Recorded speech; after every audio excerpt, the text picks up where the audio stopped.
Jagamiyane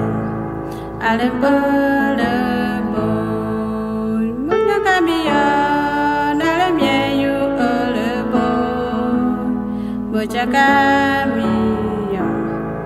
Aleboy Ablebe ne beti Jui me ba me krayano Krapuji ne me ba me ano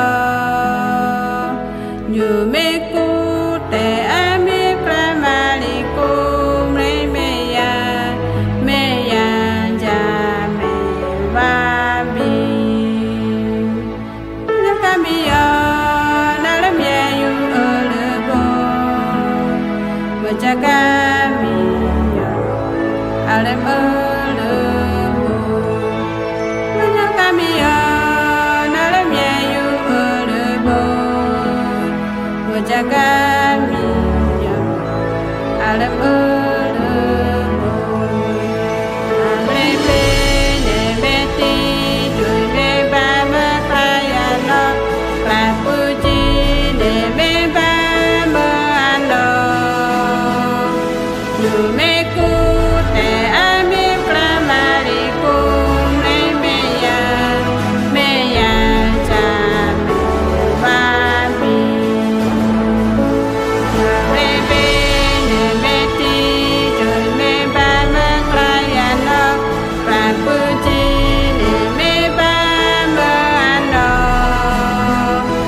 Yu me kute ami pramali kum re meya jame babi Iki janu neya Iki janu neya Iki janu neya Iki janu Ablebe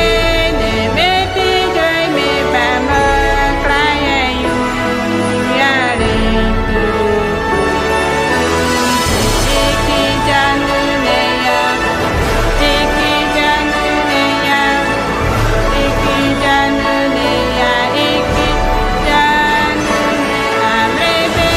ne beti Jui me ba me krayayu yare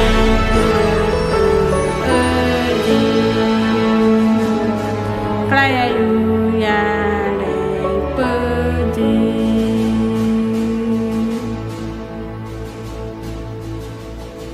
Tam jakume amip kuman baki kumre Tam jakume amip kuman batin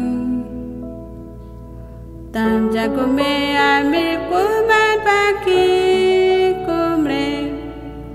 Tam jakume amip kuman batin Me amip kuman baki kumre Tam jakume amip kuman batin Tam jakume amip kuman baki kumre Tam jakume